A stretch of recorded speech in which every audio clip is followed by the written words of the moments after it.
ਸਤਨਾਮ ਵਾਹਿਗੁਰੂ ਸਾਹਿਬ ਜੀ।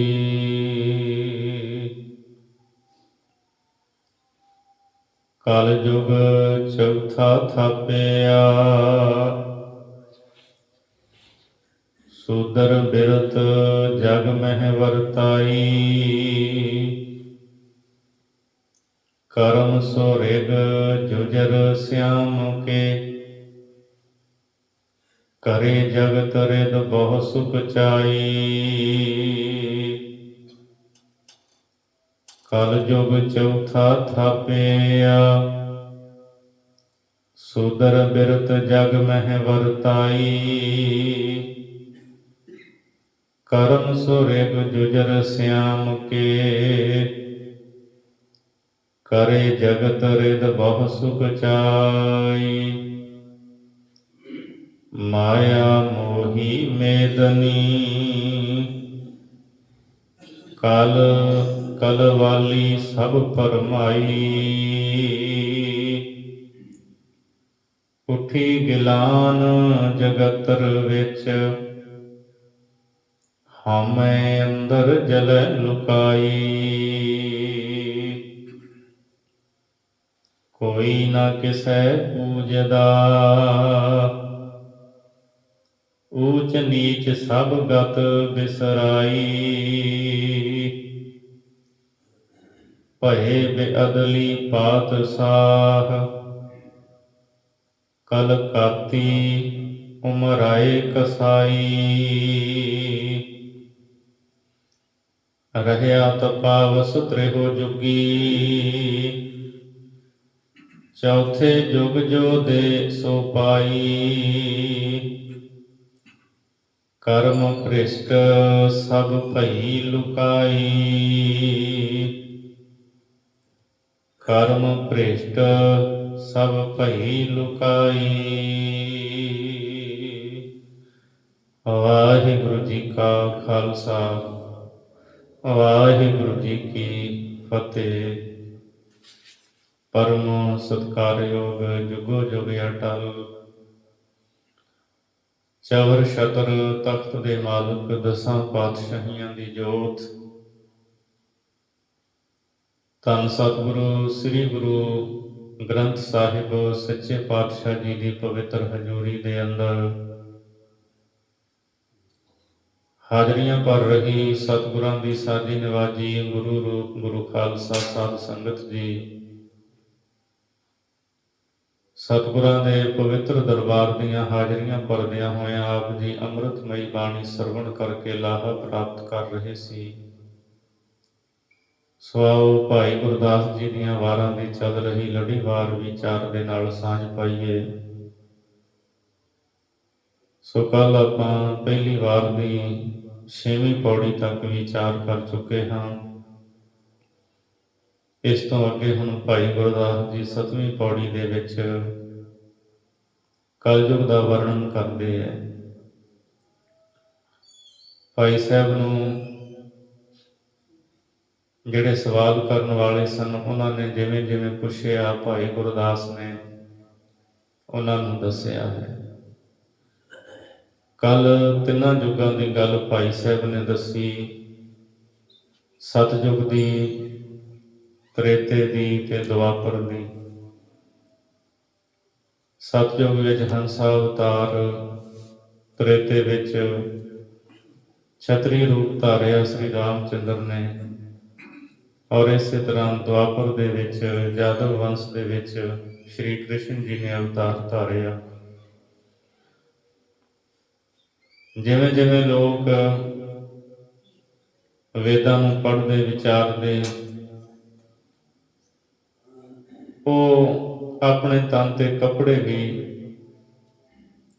ਵੱਖ-ਵੱਖ ਰੰਗ ਦੇ ਪਹਿਨਦੇ। ਭਾਈ ਸਾਹਿਬ ਨੇ ਜ਼ਿਕਰ ਕੀਤਾ, ਰਿਗ ਨੀਲੰਬਰ ਜੁਜਰ ਪੀਤ, ਸਵੇਤ ਅੰਬਰ ਕਰ ਸਿਆਮ ਸੁਧਾਰਾ, ਤ੍ਰਿਹੋ ਜੁਗੀ ਤੈ ਧਰਮ ਉਚਾਰਾ। ਸੋ ਆਓ ਹੁਣ ਭਾਈ ਸਾਹਿਬ ਨੂੰ ਪੁੱਛਿਆ, ਭਾਈ ਸਾਹਿਬ ਜੀ ਕਲਯੁਗ ਬਾਰੇ ਦੱਸੋ। ਤਾਂ ਭਾਈ ਸਾਹਿਬ ਜੀ ਹੁਣ ਸਾਨੂੰ ਸਾਰਿਆਂ ਨੂੰ ਦੱਸਦੇ ਹੈ। ਵਾਹਿਗੁਰੂ ਸਾਹਿਬ ਜੀ ਕਲਯੁਗ ਚੌਥਾ ਥਾਪਿਆ, ਸੂਦਰ ਬਿਰਤ ਜਗ ਮਹਿ ਵਰਤਾਈ। ਭਾਈ ਗੁਰਦਾਸ ਜੀ ਕਹਿੰਦੇ ਜਿਹੜਾ ਚੌਥਾ ਯੁੱਗ ਹੈ ਉਹ ਕਲਯੁਗ ਸਥਾਪਿਤ ਕੀਤਾ ਹੈ। ਪਹਿਲਾਂ ਤਿੰਨਾਂ ਦੀ ਗੱਲ ਹੋ ਚੁੱਕੀ ਹੈ, ਚੌਥਾ ਜਿਹੜਾ ਉਹ ਕਲਯੁਗ ਹੈ। ਤੇ ਕਲਯੁਗ ਦੇ ਵਿੱਚ ਜਿਹੜੀ ਸ਼ੂਦਰ ਬਿਰਤੀ ਸੀ ਉਹ ਵਰਤਾ ਦਿੱਤੀ। ਸ਼ੂਦਰ ਤੋਂ ਭਾਵ ਇੱਥੇ ਇਹ ਹੈ ਕਿ ਨੀਚ, ਲੋਕਾਂ ਦੇ ਸੁਭਾਅ ਬੜੇ ਨੀਚ ਹੋ ਗਏ, ਬੜੇ ਨੀਵੇਂ ਹੋ ਗਏ। ਸ਼ੂਦਰਾਂ ਵਾਲੀ ਬਿਰਤੀ, ਨੀਚ ਸੁਭਾਅ ਜਿਹੜਾ ਸੀ ਸੰਸਾਰ ਦੇ ਲੋਕਾਂ ਦੇ ਵਿੱਚ ਵਰਤ ਗਿਆ। ਕਰਮ ਸੋ ਰਿਗ ਜੁਜਰ ਸਿਆਮ ਕੇ, ਕਰੇ ਜਗਤ ਰਿਦ ਬਹੁ ਸੁਖ ਚਾਈ। ਪਹਿਲਾਂ ਯੁੱਗਾਂ ਦੇ ਵਿੱਚ ਜਿਹੜੇ ਲੋਕ ਕਰਮ ਕਰਦੇ ਸੀ, ਕਰਮ ਸੋ ਰਿਗ ਜੁਜਰ ਸਿਆਮ ਕੇ, ਰਿਗ ਵੇਦ, ਜੁਜਰ ਵੇਦ ਤੇ ਸ਼ਾਮ ਵੇਦ ਦੇ ਦੱਸੇ ਹੋਏ ਕਰਮਾਂ ਨੂੰ ਲੋਕ ਜੋ ਪਹਿਲੇ ਯੁੱਗਾਂ ਵਿੱਚ ਕਰਦੇ ਸੀ, ਭਾਈ ਸਾਹਿਬ ਜੀ ਕਹਿੰਦੇ ਹੁਣ ਕਲਯੁਗ ਦੇ ਵਿੱਚ ਕਰਦੇ ਤਾਂ ਹਨ, ਕਰੇ ਜਗਤ ਰਿਦ ਬਹੁ ਸੁਖ ਚਾਈ, ਪਰ ਹਿਰਦੇ ਵਿੱਚ ਬਹੁਤ ਸੰਕੋਚ ਕਰਦੇ। ਪਹਿਲਾਂ ਜਿਵੇਂ ਇਹਨਾਂ ਵੇਦਾਂ ਦੇ ਦੱਸੇ ਹੋਏ ਜਿਵੇਂ ਜਿਵੇਂ ਉਪਦੇਸ਼ ਦਿੱਤਾ ਉਵੇਂ ਲੋਕ ਕਰਦੇ ਸੀ, ਪਰ ਹੁਣ ਜਿਹੜਾ ਨਾ ਕਲਯੁਗ ਦੇ ਵਿੱਚ ਐਸਤਾ ਹੌਲੀ ਹੌਲੀ ਲੋਕ ਜਿਹੜੇ ਹੈ ਉਹ ਇਹਨਾਂ ਦੇ ਦੱਸੇ ਉਪਦੇਸ਼ਾਂ ਨੂੰ ਕਮਾਉਣ ਤੋਂ ਹਟ ਗਏ। ਮਾਇਆ ਮੋਹੀ ਮੇਦਨੀ, ਕਲ ਕਲ ਵਾਲੀ ਸਭ ਪਰਮਾਈ। ਸਾਰੀ ਸ੍ਰਿਸ਼ਟੀ ਜਿਹੜੀ ਹੈ ਉਹ ਮਾਇਆ ਨੇ ਮੋਹ ਲਈ ਹੈ ਆਪਣੇ ਮੋਹ ਦੇ ਵਿੱਚ। ਜਿੰਨੀ ਸ੍ਰਿਸ਼ਟੀ ਹੈ, ਸ੍ਰਿਸ਼ਟੀ ਦੇ ਲੋਕ ਨੇ, ਜਿੰਨੀ ਵੀ ਦੁਨੀਆ ਨਾ, ਮਾਇਆ ਦਾ ਮੋਹ ਪ੍ਰਬਲ ਹੋ ਗਿਆ। ਮਾਇਆ ਨੇ ਸਾਰਿਆਂ ਨੂੰ ਮੋਹਿਤ ਕਰ ਲਿਆ ਹੈ। ਕਲ ਕਲ ਵਾਲੀ ਸਭ ਪਰਮਾਈ, ਤੇ ਕਲਯੁਗ ਦੀ ਜਿਹੜੀ ਕਲਾ ਵਾਲੀ ਹੈ ਨਾ, ਝਗੜੇ ਵਾਲੀ ਕਿਰਿਆ, ਇਸ ਨੇ ਸਾਰਿਆਂ ਨੂੰ ਭਰਮਾਂ ਦੇ ਵਿੱਚ ਪਾ ਦਿੱਤਾ ਹੈ।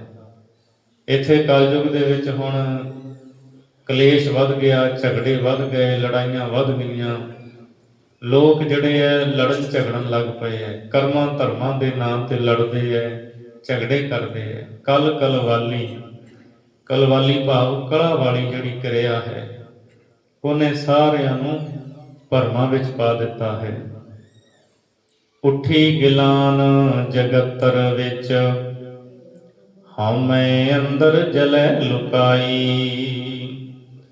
ਸੰਸਾਰ ਦੇ ਵਿੱਚ ਨਫ਼ਰਤ ਪੈਦਾ ਹੋ ਗਈ। ਉੱਠੀ ਗਿਲਾਨ ਜਗਤਰ ਵਿੱਚ, ਲੋਕ ਇੱਕ ਦੂਜੇ ਤੋਂ ਨਫ਼ਰਤ ਕਰਨ ਲੱਗ ਪਏ, ਈਰਖਾ ਕਰਦੇ ਇੱਕ ਦੂਜੇ ਦੇ ਨਾਲ, ਇੱਕ ਦੂਜੇ ਨੂੰ ਵੇਖਣਾ ਚੰਗਾ ਹੀ ਨਹੀਂ ਸਮਝਦੇ। ਸੋ ਐਸੀ ਹਾਲਤ ਹੋ ਗਈ ਹੈ ਕਲਯੁਗ ਦੇ ਵਿੱਚ, ਗਿਲਾਨੀ ਪੈਦਾ ਹੋ ਗਈ ਹੈ। ਹਉਮੈ ਅੰਦਰ ਜਲੈ ਲੁਕਾਈ, ਸਾਰੀ ਲੁਕਾਈ, ਸਾਰੀ ਦੁਨੀਆ ਲੋਕ ਹਉਮੈ ਵਿੱਚ ਸੜਦੇ ਪਏ ਨੇ।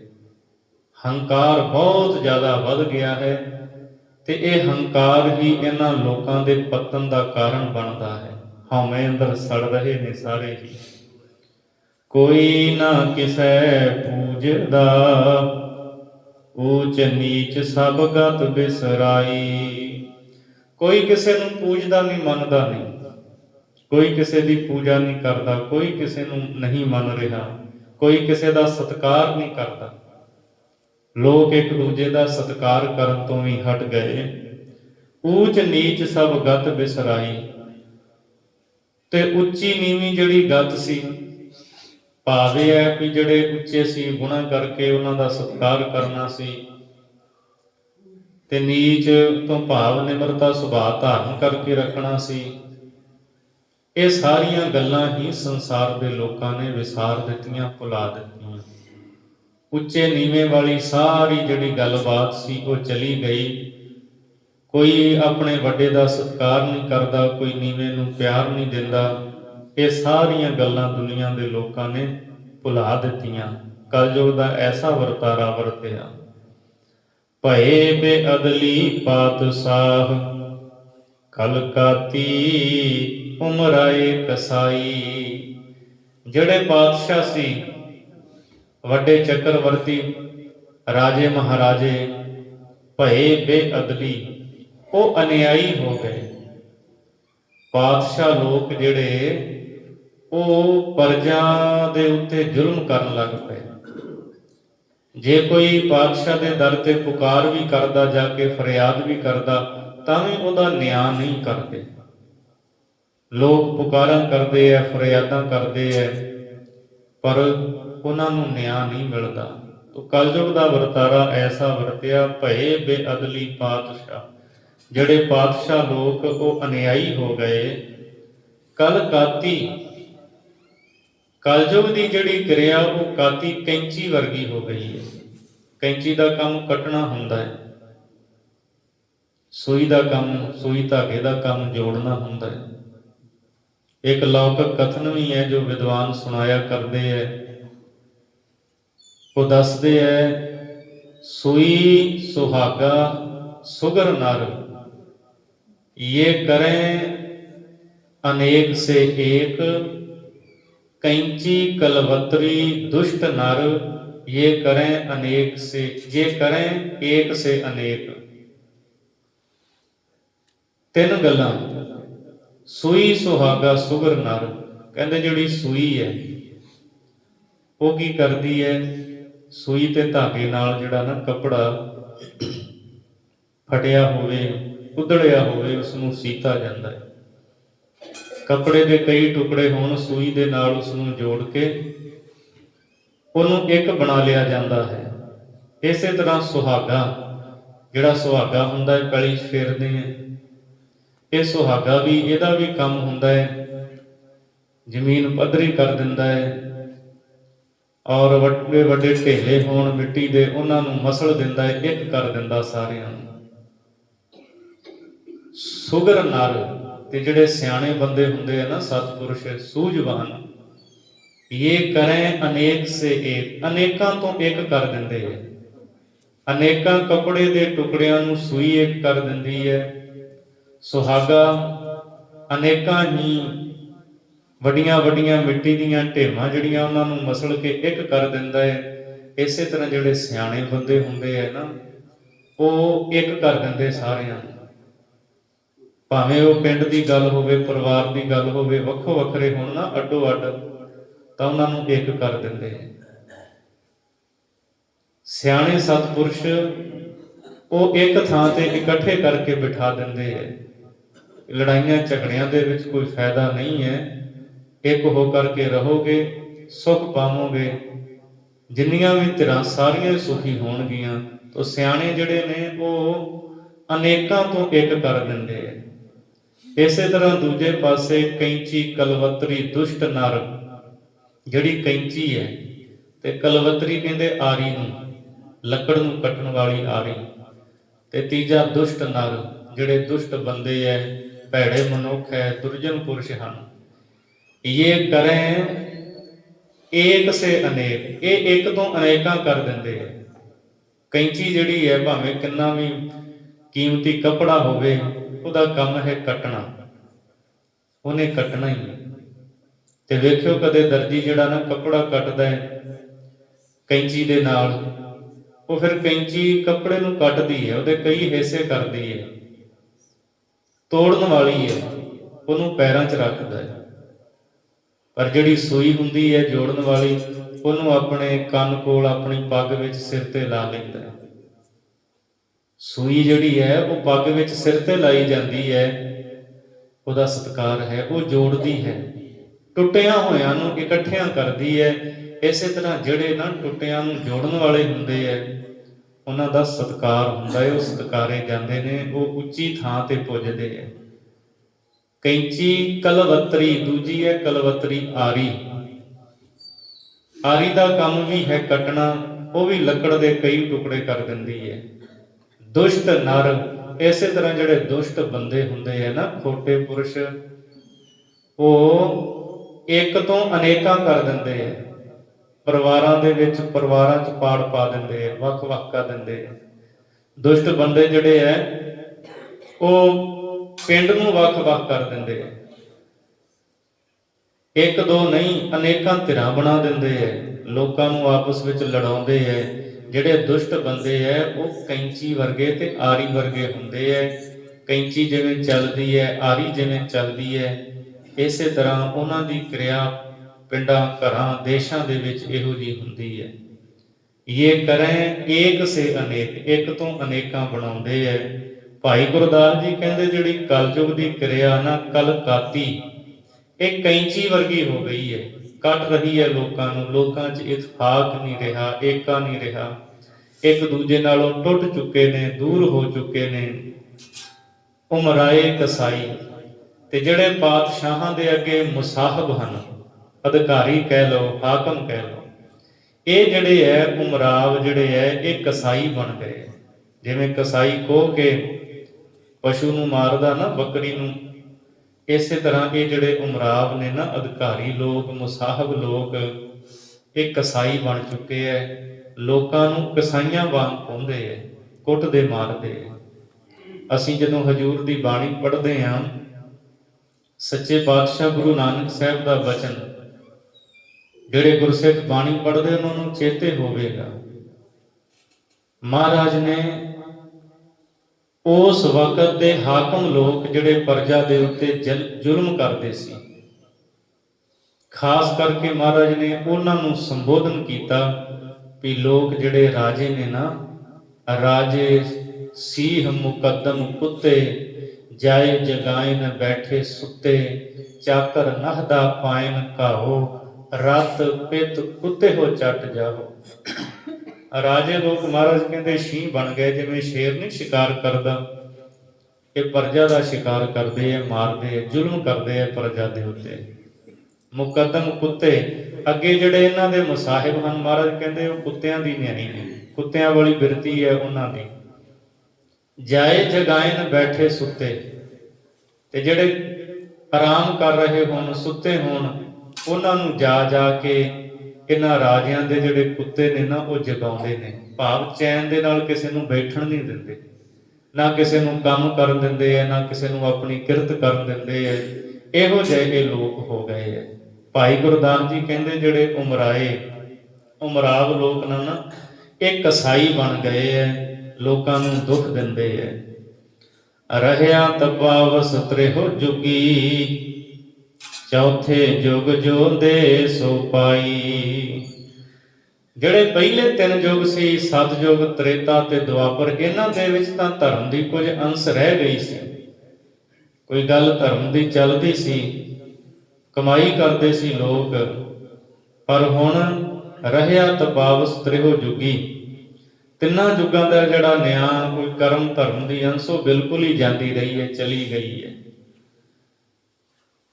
ਚੌਥੇ ਯੁੱਗ ਦੇ ਜੋ ਦੇ ਸੋ ਪਾਈ, ਇਹ ਜਿਹੜਾ ਚੌਥਾ ਯੁੱਗ ਹੈ ਨਾ, ਕਲ ਯੁੱਗ, ਇਹਦੇ ਵਿੱਚ ਜੋ ਕੁਝ ਦਿੰਦਾ ਹੈ ਉਹੀ ਪਾਉਂਦਾ ਹੈ।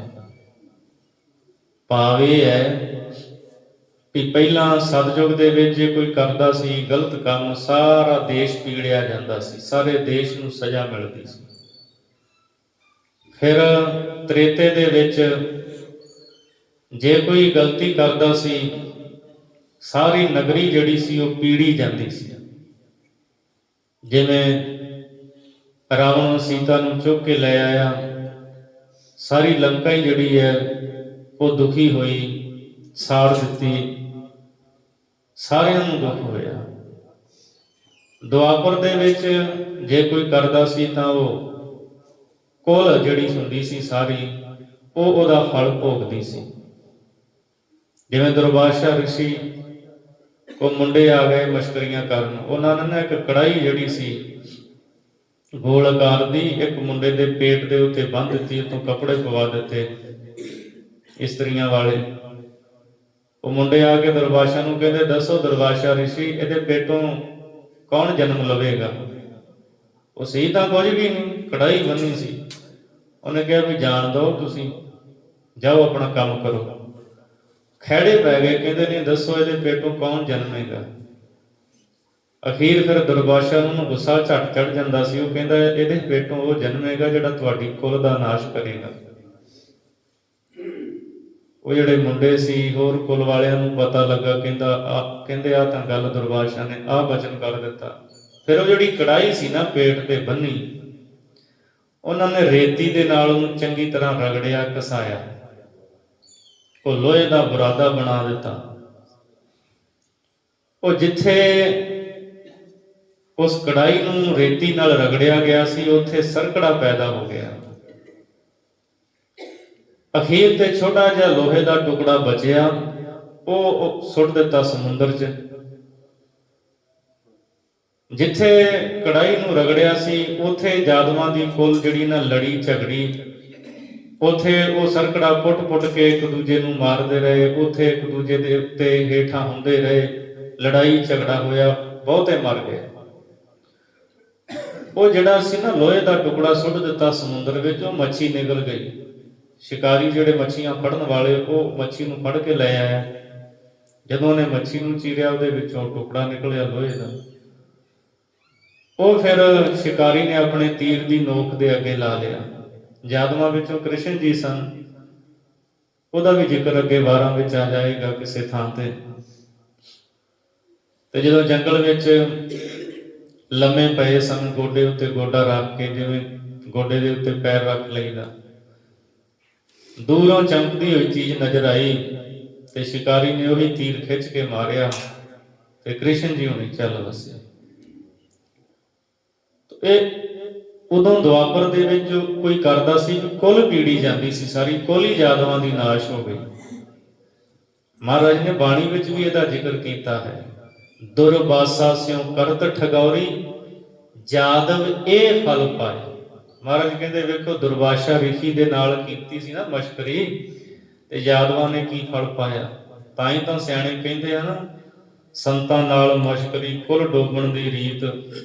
ਇਹ ਸਿਆਣਿਆਂ ਦਾ ਬਚਨ ਆ ਵੀ ਰੱਬ ਦੇ ਪਿਆਰੇ ਜਿਹੜੇ ਹੁੰਦੇ ਆ, ਉਹਨਾਂ ਨਾਲ ਮਸ਼ਕਰੀਆਂ ਨਹੀਂ ਕਰੀਦੀਆਂ, ਉਹਨਾਂ ਤੋਂ ਅਸੀਸਾਂ ਲਈਦੀਆਂ, ਜੀਵਨ ਜਿਉਣ ਦੀ ਜਾਚ ਸਿੱਖੀਦੀ ਹੈ, ਸਤ ਸੰਗਤ ਕਰੀਦੀ ਹੈ ਉਹਨਾਂ ਦੀ।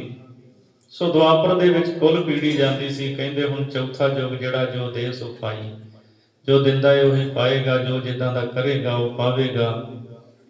ਸੋ ਇਹਦੇ ਵਿੱਚ ਐਸਾ ਹਿਸਾਬ ਕਿਤਾਬ ਹੈ ਕਲਯੁਗ ਦੇ ਵਿੱਚ। ਹੁਣ ਲੋਕ ਜਿਹੜੇ ਆ ਖੁਦਗਰਜ ਹੋ ਗਏ ਹੈ। ਕਰਮ ਭ੍ਰਿਸ਼ਟ ਸਭ ਭਈ ਲੁਕਾਈ, ਸਾਰੀ ਲੁਕਾਈ ਜਿਹੜੀ ਹੈ ਕਰਮਾਂ ਵੱਲੋਂ ਭ੍ਰਿਸ਼ਟ ਹੋ ਗਈ ਹੈ। ਲੋਕ ਜਿਹੜੇ ਨੇ ਨਾ ਹੁਣ ਇਹ ਕਲਯੁਗ ਦੇ ਵਿੱਚ ਸ਼ੁਭ ਕਰਮ ਜਿਹੜੇ, ਉਹਨਾਂ ਨੂੰ ਕਰਨ ਤੋਂ ਹਟ ਗਏ ਹੈ। ਸ਼ੁਭ ਕਰਮ ਕੋਈ ਨਹੀਂ ਕਰਦਾ, ਸਾਰੇ ਆਪੋ ਤਾਪੀ ਵਿੱਚ ਪਏ ਹੋਏ ਹੈ। ਸੋ ਭਾਈ ਗੁਰਦਾਸ ਨੇ ਇਹ ਵਰਤਾਰਾ ਦੱਸਿਆ ਹੈ ਪੁੱਛਣ ਤੇ ਕਲਯੁਗ ਦਾ। ਹੁਣ ਅੱਗੇ ਜਿਹੜੇ ਹੈ ਅਗਲੀ ਪੌੜੀ ਦੇ ਵਿੱਚ ਭਾਈ ਸਾਹਿਬ ਨੂੰ ਪੁੱਛਿਆ, ਭਾਈ ਸਾਹਿਬ ਜੀ ਸ਼ਾਸਤਰਾਂ ਬਾਰੇ ਤੁਹਾਡਾ ਕੀ ਖਿਆਲ ਹੈ? ਜਿਹੜੇ ਸਨਾਤਨ ਮਤ ਦੇ 6 ਸ਼ਾਸਤਰ ਹਨ, ਇਹਨਾਂ ਬਾਰੇ ਵੀ ਸਾਨੂੰ ਚਾਨਣ ਕਰਾਓ। ਤੁਸੀਂ ਸਨਾਤਨ ਮਤ ਦੀਆਂ ਧਰਮ ਪੁਸਤਕਾਂ ਦਾ ਜਿਹੜਾ ਸਿਧਾਂਤ ਸੀ ਉਹ ਸਾਨੂੰ ਦੱਸ ਦਿੱਤਾ ਹੈ, ਸਤਿਯੁਗ ਦਾ, ਦੁਆਪਰ ਦਾ, ਤ੍ਰੇਤੇ ਦਾ, ਕਲਯੁਗ ਦਾ। ਇਹ ਤੁਹਾਨੂੰ ਪੁੱਛਿਆ, ਤੁਸੀਂ ਦੱਸ ਦਿੱਤਾ ਵੀ ਸਨਾਤਨ ਮਤ ਦੀਆਂ ਪੁਸਤਕਾਂ ਵਿੱਚ ਇਸ ਤਰ੍ਹਾਂ ਇਹਨਾਂ ਦਾ ਸਿਧਾਂਤ ਦਰਜ ਹੈ। ਹੁਣ ਸਾਨੂੰ 6 ਸ਼ਾਸਤਰਾਂ ਬਾਰੇ ਦੱਸੋ। ਤਾਂ ਉਹ ਹੁਣ ਭਾਈ ਸਾਹਿਬ ਜੀ ਦੱਸਦੇ ਨੇ, ਚਾਹੋ ਵੇਦਾਂ ਕੇ ਧਰਮ ਮਥ, ਖਸ਼ਟ ਸ਼ਾਸਤਰ ਕਥ ਰੇਖ ਸੁਣਾਵੇ। ਭਾਈ ਸਾਹਿਬ ਜੀ ਕਹਿੰਦੇ ਸੁਣੋ, 4 ਵੇਦਾਂ ਦੇ ਜਿਹੜੇ ਧਰਮ ਨੇ ਉਹਨਾਂ ਦਾ ਮਥਨ ਕਰਕੇ, ਚੰਗੀ ਤਰ੍ਹਾਂ ਘੋਖ ਕੇ, ਵਿਚਾਰ ਕੇ, ਰਿਸ਼ੀਆਂ ਨੇ 6 ਸ਼ਾਸਤਰ ਜਿਹੜੇ ਆ ਉਹ ਬਣਾਏ ਹੈ ਤੇ ਉਹਦਾ ਫਿਰ ਕਥ ਰੇਖ ਸੁਣਾਵੇ, ਉਹਨੂੰ ਕਥਨ ਕਰਕੇ ਰਿਸ਼ੀ ਲੋਕ ਸੁਣਾਉਂਦੇ ਹੈ। ਇੱਥੇ ਕਈਆਂ ਥਾਵਾਂ ਤੇ ਮਥ ਪਾਠ ਵੀ ਹੈ, ਖਟ ਸ਼ਾਸਤਰ ਮਥ ਰੇਖ ਸੁਣਾਵੇ, ਮਥ ਮਥਨ ਕੇ ਵਿਚਾਰ ਕੇ ਸੁਣਾਉਂਦੇ ਹੈ। ਚਾਹੋ ਵੇਦਾਂ ਕੇ ਧਰਮ ਮਥ, ਖਟ ਸ਼ਾਸਤਰ ਕਥ ਰੇਖ ਸੁਣਾਵੇ। 4 ਵੇਦ ਜਿਹੜੇ ਸੀ, 4 ਵੇਦਾਂ ਦਾ ਸਿਧਾਂਤ ਇਹਦੇ ਵਿੱਚੋਂ ਹੀ ਰਿਸ਼ੀਆਂ ਨੇ, 6 ਰਿਸ਼ੀ ਜਿਹੜੇ ਜਿਨ੍ਹਾਂ ਨੇ ਸ਼ਾਸਤਰ ਬਣਾਏ ਨਾ, 6 ਸ਼ਾਸਤਰਾਂ ਦੀ ਗਿਣਤੀ 6 ਹੈ। ਉਹ ਵੇਦਾਂ ਦੇ ਵਿੱਚੋਂ ਹੀ ਗੱਲਾਂ ਲੈ ਕੇ, ਸਿਧਾਂਤ ਲੈ ਕੇ ਅੱਗੇ ਉਹਨਾਂ ਨੇ ਸ਼ਾਸਤਰ ਜਿਹੜੇ ਹੈ ਉਹ ਸਿਰਜੇ ਹੈ, ਉਹ ਬਣਾਏ ਹੈ। ਤੇ ਉਹ ਵਿਆਸ ਇਤਿਆਦਿਕ ਰਿਸ਼ੀ ਜਿਹੜੇ ਹੈ ਉਹ ਫਿਰ ਇਹ 6 ਸ਼ਾਸਤਰ ਦੁਨੀਆ ਦੇ ਲੋਕਾਂ ਨੂੰ ਕਥਨ ਕਰਕੇ ਸੁਣਾਉਂਦੇ ਹੈ। ਬ੍ਰਹਮਾਦਿਕ ਸਨਕਾਦਿਕਾ ਜਿਉ ਤਿਹ ਕਹਾ ਤਿਵੈ ਜਗ ਗਾਵੈ। ਬ੍ਰਹਮਾ ਆਦਿਕ ਬ੍ਰਹਮੇ ਦੇ ਪੁੱਤਰ ਸਨਕ, ਸਨੰਦਨ, ਸਨਾਤਨ, ਸਨਤ ਕੁਮਾਰ, ਇਹ ਜਿਵੇਂ ਕਹਿੰਦੇ ਆ ਨਾ ਉਸੇ ਤਰ੍ਹਾਂ ਹੀ ਲੋਕ ਗਾਉਂਦੇ ਆ। ਜਿਵੇਂ ਜਿਵੇਂ ਬ੍ਰਹਮੇ ਨੇ ਇਹਦੇ ਪੁੱਤਰਾਂ ਨੇ ਕਿਹਾ, ਜੋ ਜੋ ਗੱਲਾਂ ਕਹੀਆਂ, ਉਹਨਾਂ ਗੱਲਾਂ ਨੂੰ ਫਿਰ ਅੱਗੇ ਸੰਸਾਰ ਦੇ ਲੋਕ ਜਿਹੜੇ ਐ ਉਹ ਗਾਉਂਦੇ ਆ। ਗਾਵਨ ਪੜਨ ਵਿਚਾਰ ਬਹੁ, ਕੋਟ ਮੱਧੇ ਵਿਰਲਾ ਗਤ ਪਾਵੈ।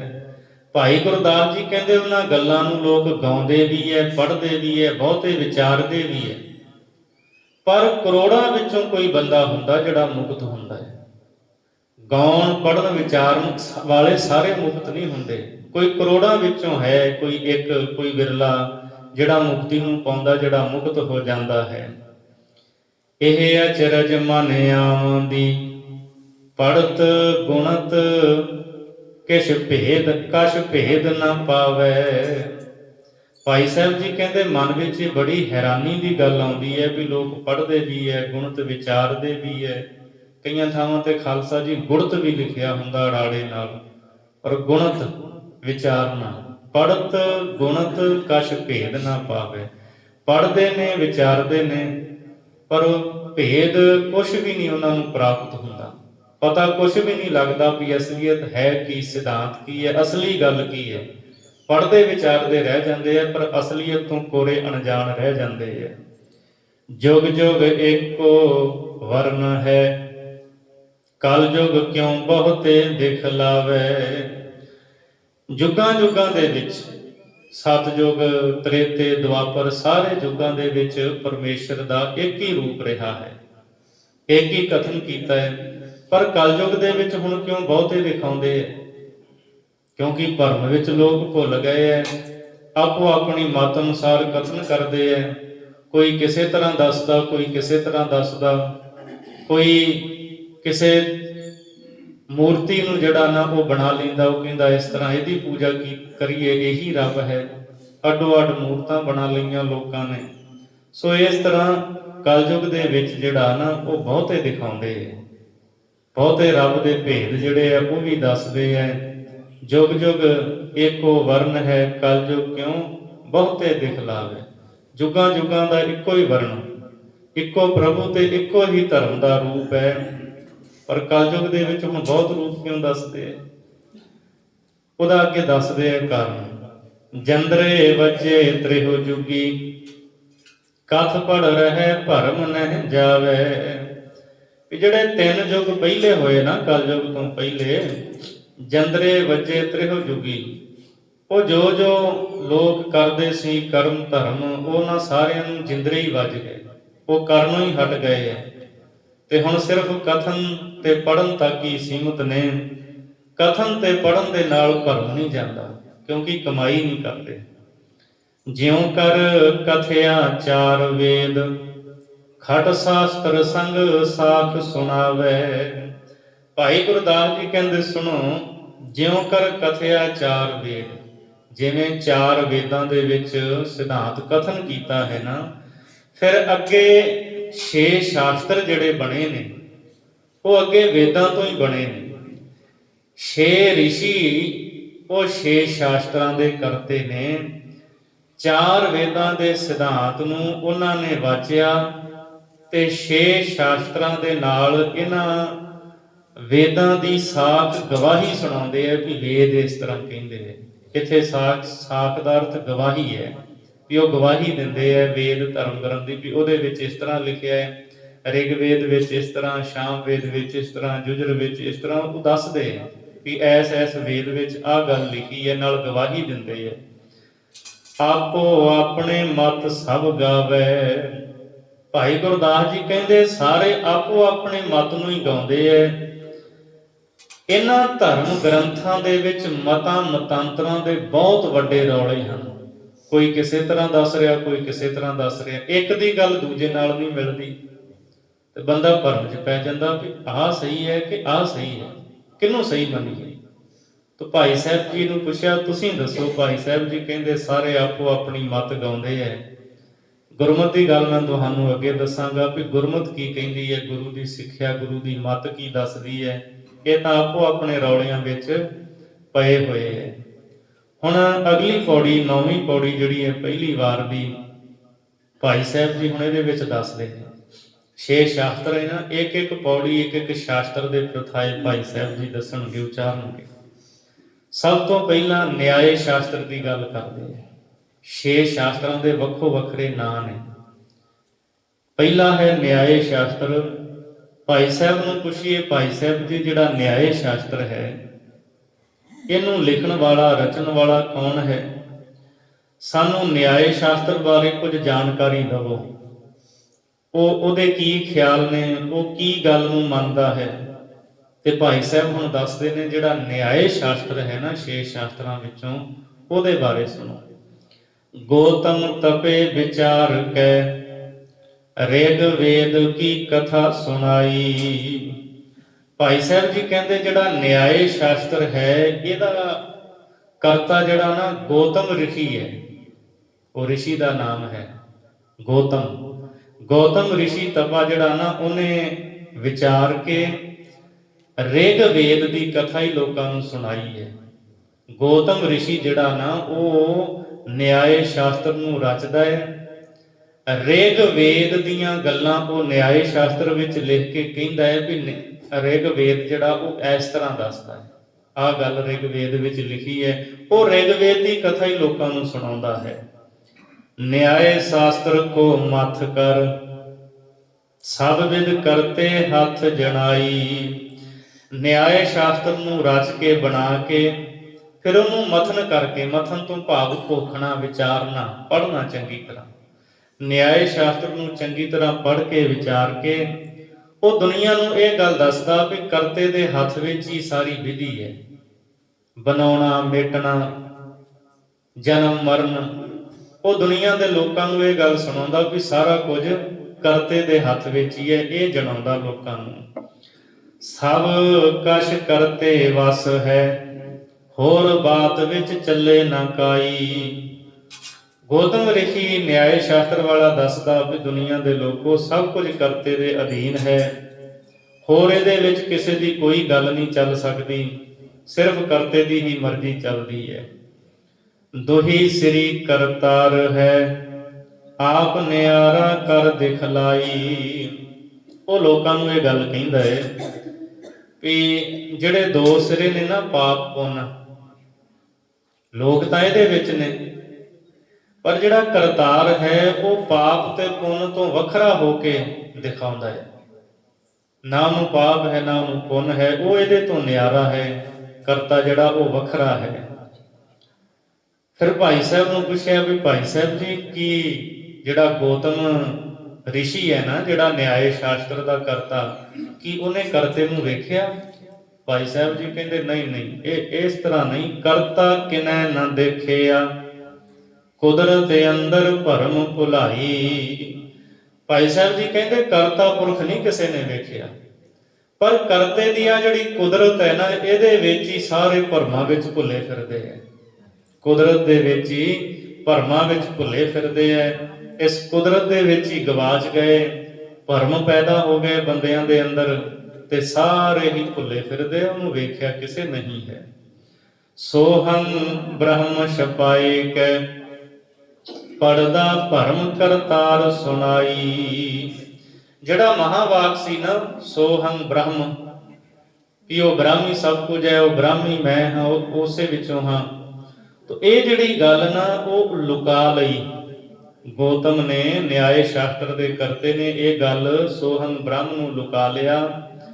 ਤੇ ਭਰਮ ਦਾ ਜਿਹੜਾ ਪੜਦਾ ਸੀ, ਉਹ ਸਾਰੀਆਂ ਦੇ ਅੱਖਾਂ ਦੇ ਮੂਹਰੇ ਖੜਾ ਕਰ ਦਿੱਤਾ ਉਸਨੇ। ਲੋਕ ਜਿਹੜੇ ਹੈ ਉਹਨੇ ਭਰਮਾਂ ਦੇ ਵਿੱਚ ਪਾ ਦਿੱਤੇ। ਨਿਆਏ ਸ਼ਾਸਤਰ ਵਾਲੇ ਨੇ, ਦੂਜੇ ਸ਼ਾਸਤਰ ਵਾਲੇ ਨੇ ਕਹਿਣਾ ਵੀ ਰਿਗਵੇਦ ਏਦਾਂ ਕਹਿੰਦਾ ਹੈ, ਇਹ ਗੌਤਮ ਕਹਿੰਦਾ, ਨਿਆਏ ਸ਼ਾਸਤਰ ਵਾਲਾ ਕਹਿੰਦਾ ਰਿਗਵੇਦ ਇਸ ਤਰ੍ਹਾਂ ਲਿਖਿਆ ਹੋਇਆ ਹੈ। ਤੇ ਲੋਕਾਂ ਨੇ ਰਿਗਵੇਦ ਪੜ੍ਹਿਆ ਨਹੀਂ ਤੇ ਉਹ ਭਰਮਾਂ ਵਿੱਚ ਪੈ ਗਏ। ਰਿਗ ਕਹੈ ਸੁਣ ਗੁਰਮੁਖ ਹੋ, ਆਪੇ ਆਪ ਨਾ ਦੂਜੀ ਰਾਈ। ਗੌਤਮ ਰਿਸ਼ੀ ਲੋਕਾਂ ਨੂੰ ਇਹ ਗੱਲ ਕਹਿੰਦਾ ਹੈ। ਉਹ ਕਹਿੰਦਾ ਵੀ ਦੁਨੀਆ ਦੇ ਲੋਕੋ ਜਿਹੜਾ ਰਿਗਵੇਦ ਹੈ ਉਹ ਇਹ ਗੱਲ ਕਹਿੰਦਾ ਹੈ, ਗੁਰਮੁਖੋ ਸੁਣੋ, ਆਪੇ ਆਪ ਨਾ ਦੂਜੀ ਰਾਈ। ਵੀ ਜਿਹੜਾ ਕਰਤਾ ਹੈ ਨਾ ਉਹ ਆਪ ਹੀ ਆਪ ਹੈ ਸਭ ਕੁਝ, ਨਾ ਦੂਜੀ ਰਾਈ ਜਿੰਨੀ ਵੀ ਦਵੈਤ ਜਿਹੜੀ ਹੈ ਉਹਦੇ ਵਿੱਚ ਨਹੀਂ ਹੈ। ਭਾਈ ਸਾਹਿਬ ਭਾਈ ਗੁਰਦਾਸ ਜੀ ਨੂੰ ਪੁੱਛੀਏ, ਭਾਈ ਸਾਹਿਬ ਜੀ ਤੁਸੀਂ ਦੱਸੋ ਤੁਹਾਡਾ ਕੀ ਸਿਧਾਂਤ ਹੈ? ਤਾਂ ਭਾਈ ਸਾਹਿਬ ਅਖੀਰ ਵਿੱਚ ਕਿਰਪਾ ਕਰਦੇ ਹੈ, ਸਤਿਗੁਰ ਬਿਨਾ ਨਾ ਸੋਝੀ ਪਾਈ। ਭਾਈ ਸਾਹਿਬ ਜੀ ਕਹਿੰਦੇ ਸਤਿਗੁਰੂ ਤੋਂ ਬਿਨਾ ਸੋਝੀ ਨਹੀਂ ਮਿਲਦੀ। ਭਰਮ ਵਿੱਚ ਲੋਕ ਪੈ ਜਾਂਦੇ ਐ, ਸਤਿਗੁਰੂ ਨਬੇੜਾ ਕਰ ਦਿੰਦੇ ਐ। ਜੋ ਸਿਧਾਂਤ ਹੈ ਸਾਰਾ ਗੁਰੂ ਨੇ ਸਾਹਮਣੇ ਰੱਖਿਆ ਹੈ। ਭਾਈ ਜਿਵੇਂ ਜਿਵੇਂ ਕਰੇਗਾ ਉਵੇਂ ਉਵੇਂ ਭੋਗੇਗਾ। ਮਹਾਰਾਜ ਨੇ ਤਾਂ ਇੱਕੋ ਹੀ ਗੱਲ ਕਹੀ ਹੈ ਵੀ ਰੱਬ ਦੀ ਬੰਦਗੀ ਕਰਕੇ ਤੂੰ ਰੱਬ ਵਿੱਚ ਅਭੇਦ ਹੋ ਸਕਦਾ ਹੈ। ਪਰਮਾਤਮਾ ਦੀ ਬੰਦਗੀ ਤੋਂ ਬਿਨਾਂ ਕਰਮ ਜਿੰਨੇ ਮਰਜ਼ੀ ਕਰੀ ਜਾ, ਫਲ ਉਹਨਾਂ ਦਾ ਮਿਲੇਗਾ ਪਰ ਮੁਕਤ ਨਹੀਂ ਹੋ ਸਕੇਗਾ। ਸੋ ਸਤਿਗੁਰੂ ਤੋਂ ਬਿਨਾਂ ਜਿਹੜੀ ਹੈ ਨਾ ਇਹ ਸੋਝੀ ਕਦੇ ਵੀ ਨਹੀਂ ਪੈਂਦੀ। ਸੋ ਭਾਈ ਗੁਰਦਾਸ ਨੇ 9ਵੀਂ ਪੌੜੀ ਵਿੱਚ ਦੱਸਿਆ ਹੈ ਕਿ ਨਿਆਏ ਸ਼ਾਸਤਰ ਦਾ ਕਰਤਾ ਜਿਹੜਾ ਗੌਤਮ ਰਿਸ਼ੀ ਹੈ ਨਾ, ਉਹਨੇ ਦੁਨੀਆ ਨੂੰ ਦੱਸਿਆ ਕਿ ਰਿਗਵੇਦ ਵਿੱਚ ਇਸ ਤਰ੍ਹਾਂ ਗੱਲ ਆ ਹੈ। ਹੁਣ ਅਗਲੀ ਜਿਹੜੀ 10ਵੀਂ ਪੌੜੀ ਹੈ ਪਹਿਲੀ ਵਾਰ ਦੀ, ਦੂਜਾ ਸ਼ਾਸਤਰ ਹੈ ਪੂਰਬ ਮੀਮਾਂਸਾ। ਭਾਈ ਸਾਹਿਬ ਨੂੰ ਪੁੱਛਿਆ, ਭਾਈ ਸਾਹਿਬ ਤੁਸੀਂ ਦੱਸੋ ਜਿਹੜਾ ਮੀਮਾਂਸਾ ਸ਼ਾਸਤਰ ਹੈ ਨਾ ਇਹਦੇ ਬਾਰੇ ਵੀ ਥੋੜੀ ਜਿਹੀ ਸਾਨੂੰ ਜਾਣਕਾਰੀ ਦਵੋ।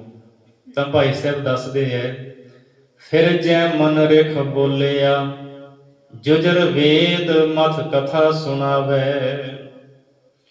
ਭਾਈ ਗੁਰਦਾਸ ਜੀ ਕਹਿੰਦੇ ਜਿਹੜਾ ਮੀਮਾਂਸਾ ਸ਼ਾਸਤਰ ਹੈ ਨਾ ਇਹਦਾ ਕਰਤਾ, ਇਹਨੂੰ ਰਚਣ ਵਾਲਾ ਜੈਮਨ ਮੁਨੀ ਹੈ। ਜੈਮਨ ਰਿਸ਼ੀ ਜਿਹੜਾ ਨਾ ਉਹ ਹੈ, ਉਹ ਬੋਲ ਕੇ ਦੁਨੀਆ ਦੇ ਲੋਕਾਂ ਨੂੰ ਦੱਸਦਾ ਹੈ।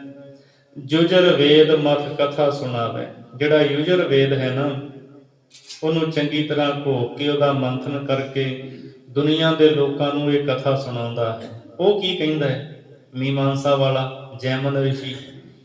ਕਰਮਾਂ ਉੱਤੇ ਨਿਬੜੈ ਦੇਹੀ ਮਦ ਕਰੇ ਸੋ ਪਾਵੇ। ਉਹ ਇਹ ਗੱਲ ਕਹਿੰਦਾ ਹੈ ਵੀ ਸਾਰੀ ਗੱਲ ਕਰਮਾਂ ਤੇ ਹੀ ਨਿਬੜੇਗੀ। ਸਾਰਾ ਕੁਝ ਜਿਹੜਾ ਹੈ ਉਹ ਕਰਮਾਂ ਉੱਤੇ ਹੀ ਨਿਬੇੜਾ ਹੋਵੇਗਾ।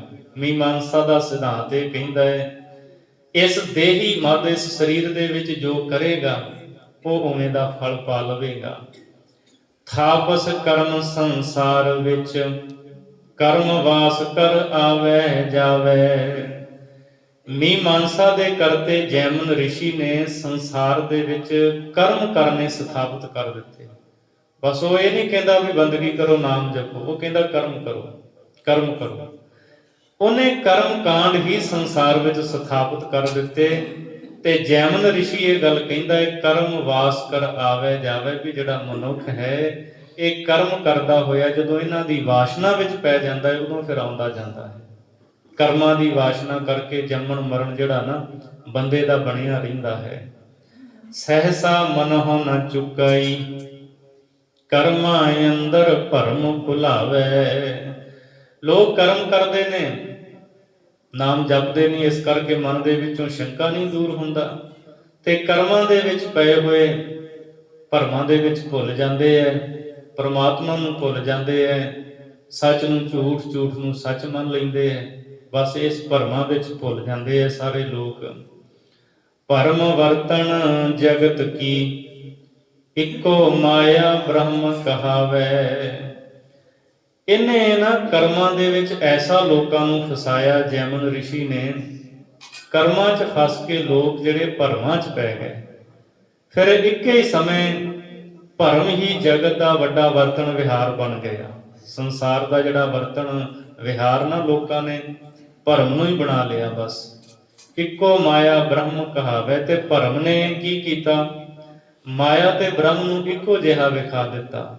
ਉਹ ਕਹਿੰਦੇ ਬ੍ਰਹਮ ਜਿਹੜਾ ਹੈ ਉਹ ਮਾਇਆ ਸਬਲ ਹੈ, ਉਹਦੇ ਸਮੇਤ ਹੀ ਹੈ। ਇਸ ਤਰ੍ਹਾਂ ਦੇ ਭਰਮਾਂ ਦੇ ਵਿੱਚ ਲੋਕ ਪੈ ਗਏ। ਕਈਆਂ ਥਾਵਾਂ ਤੇ ਇੱਥੇ ਕਰਮ ਵੀ ਆਉਂਦਾ ਹੈ, ਕਰਮ ਵਰਤਨ ਜਗਤ ਕੀ। ਇਸ ਤਰ੍ਹਾਂ ਪਾਠ ਵੀ ਆਉਂਦਾ ਹੈ ਵੀ ਜਗਤ ਦੇ ਵਿੱਚ ਜਿਹੜਾ ਨਾ ਕਰਮ ਪ੍ਰਧਾਨ ਕਰ ਦਿੱਤੇ ਮੀਮਾਂਸਾ ਵਾਲੇ ਨੇ, ਔਰ ਇਹਦੇ ਵਿੱਚ ਹੀ ਲੋਕ ਵਰਤਣ ਲੱਗ ਪਏ। ਜੁਜਰ ਵੇਦ ਕੇ ਮਥਨ ਕਰ ਤਤ ਬ੍ਰਹਮ ਵਿੱਚ ਭਰਮ ਮਿਲਾਵੇ। ਜੁਜਰ ਵੇਦ ਜਿਹੜਾ ਸੀ ਉਹਨੂੰ ਮਥਨ ਕੇ, ਉਹਨੂੰ ਚੰਗੀ ਤਰ੍ਹਾਂ ਵਿਚਾਰ ਕੇ ਘੋਖ ਕੇ ਜੈਮਨ ਰਿਸ਼ੀ ਜਿਹੜਾ ਨਾ ਇਹਨੇ ਤਤ ਬ੍ਰਹਮ ਦੇ ਵਿੱਚ ਭਰਮ ਮਿਲਾ ਦਿੱਤਾ। ਭਾਵ ਇਹ ਹੈ ਵੀ ਜਿਹੜਾ ਜੁਜਰ ਵੇਦ ਹੈ ਉਹਦਾ ਹੀ ਮਥਨ ਕੀਤਾ ਹੈ ਇਸ ਜੈਮਨ ਨੇ, ਤੇ ਉਹਦਾ ਮਥਨ ਕਰਕੇ ਵਿਚਾਰ ਕੇ ਇਸਨੇ ਮੀਮਾਂਸਾ ਸ਼ਾਸਤਰ ਜਿਹੜਾ ਨਾ ਉਹ ਰਚਿਆ ਹੈ। ਯੁਜਰ ਵੇਦ ਨੂੰ ਪੜ੍ਹ ਕੇ ਵਿਚਾਰ ਕੇ ਤਤ ਬ੍ਰਹਮ ਜਿਹੜਾ ਨਾ ਉਹਦੇ ਵਿੱਚ ਇਸਨੇ ਭਰਮ ਨੂੰ ਮਿਲਾ ਦਿੱਤਾ। ਕਰਮ ਦੀ ਪ੍ਰਧਾਨਤਾ ਕਹੀ, ਕਰਮ ਕਰਦੇ ਕਰਦੇ ਲੋਕ ਭਰਮ ਦੇ ਵਿੱਚ ਪੈ ਗਏ। ਕਰਮ ਦਿਰੜਾਏ ਜਗਤ ਵਿੱਚ, ਕਰਮ ਬੰਦ ਕਰ ਆਵੇ ਜਾਵੇ। ਮੀਮਾਂਸਾ ਸ਼ਾਸਤਰ ਵਾਲੇ ਨੇ ਕਰਮਾਂ ਦੇ ਵਿੱਚ ਸਾਰਿਆਂ ਨੂੰ ਦ੍ਰਿੜ ਕੀਤਾ। ਸਾਰੇ ਜਗਤ ਵਿੱਚ ਇਸਨੇ ਕਰਮ ਕਰਨੇ ਦ੍ਰਿੜ ਕਰਵਾ ਦਿੱਤੇ। ਲੋਕਾਂ ਨੂੰ ਕਿਹਾ ਬਸ ਕਰਮ ਕਰੀ ਚੱਲੋ, ਕਰਮ ਕਰੀ ਚੱਲੋ, ਨਾਮ ਜਪਣ ਦਾ ਉਪਦੇਸ਼ ਨਾ ਦਿੱਤਾ। ਕਰਮ ਦਿਰੜਾਏ ਜਗਤ ਵਿੱਚ, ਕਰਮ ਬੰਦ ਕਰ ਆਵੇ ਜਾਵੇ। ਤੇ ਇਹ ਕਹਿੰਦਾ ਵੀ ਕਰਮਾਂ ਦੇ ਬੰਨੇ ਹੋਏ ਲੋਕ ਹੀ ਆਉਂਦੇ ਐ ਤੇ ਜਾਂਦੇ ਐ। ਭਾਈ ਗੁਰਦਾਸ ਜੀ ਨੂੰ ਪੁੱਛੀਏ, ਭਾਈ ਸਾਹਿਬ ਜੀ ਤੁਸੀਂ ਆਪਣਾ ਸਿਧਾਂਤ ਦੱਸੋ, ਤੁਸੀਂ ਕੀ ਕਹਿੰਦੇ ਹੋ? ਭਾਈ ਸਾਹਿਬ ਜੀ ਕਹਿੰਦੇ ਆ ਗੱਲ ਇਹ ਹੈ ਵੀ ਇਹ ਮਤਾਂ ਮਤਾਂਤਰਾਂ ਦੇ ਬਹੁਤ ਜ਼ਿਆਦਾ ਵੱਡੇ ਰੌਲੇ ਹਨ। ਸਿਰਫ ਟੂਕ ਮਾਤਰ ਇੱਥੇ ਭਾਈ ਸਾਹਿਬ ਨੇ ਸਾਰਿਆਂ ਦਾ ਜ਼ਿਕਰ ਕੀਤਾ ਹੈ।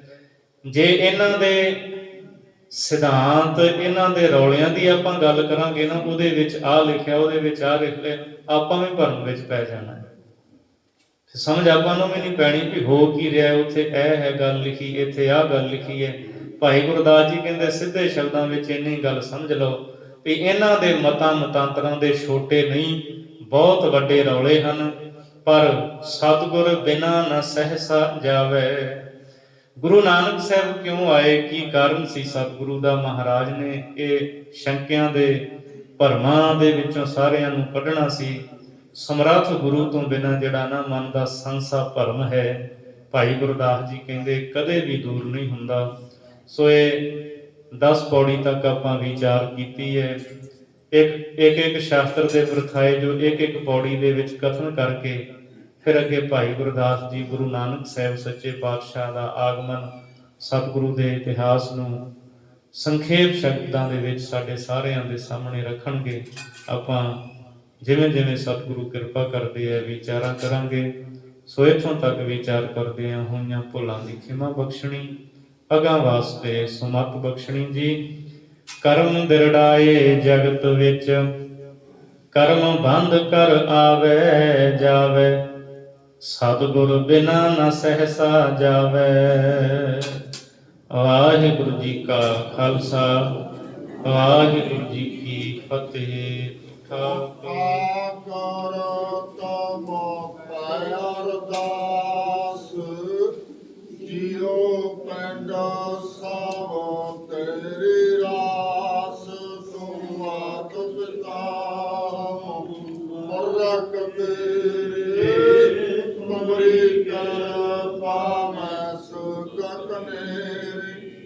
ਕੋਈ ਨ ਜਾਣੇ ਤੁਮਰਾ ਅੰਤ, ਉਚਿਤ ਉੱਚਾ ਭਗਵੰਤ। ਸਗਲ ਸਮਗਰੀ ਤੁਮਰਾ ਸੂਤਰ ਧਾਰੀ, ਤੁਮ ਤੇ ਹੋਏ ਸੋ ਆਗਿਆਕਾਰੀ। ਤੇ ਤੁਮਰੇ ਗਾਤਾ ਮ੍ਰਿਤਾ ਤੁਮ ਹੀ ਜਾਣੀ, ਨਾਨਕ ਦਾਸ ਸਾਚਾ ਕੁਰਬਾਨ। ਤੁਧਿ ਦਾਸ ਹਮਾਰੀ, ਜਿਉ ਪੈਂਡਾ ਸਾਹ ਤੇਰਾ ਵਾਹਿਗੁਰੂ। ਨਾਨਕ ਸਾਹ ਤੇਰੀ ਵਡਿਆਈ, ਕੋਈ ਨਾਉ ਨ ਜਾਣੇ ਮੇਰਾ ਵਾਹਿਗੁਰੂ। ਕਹ ਨਾਨਕ ਸਾਹ ਤੇਰੀ ਵਡਿਆਈ, ਕੋਈ ਨਾਉ ਨ ਜਾਣੇ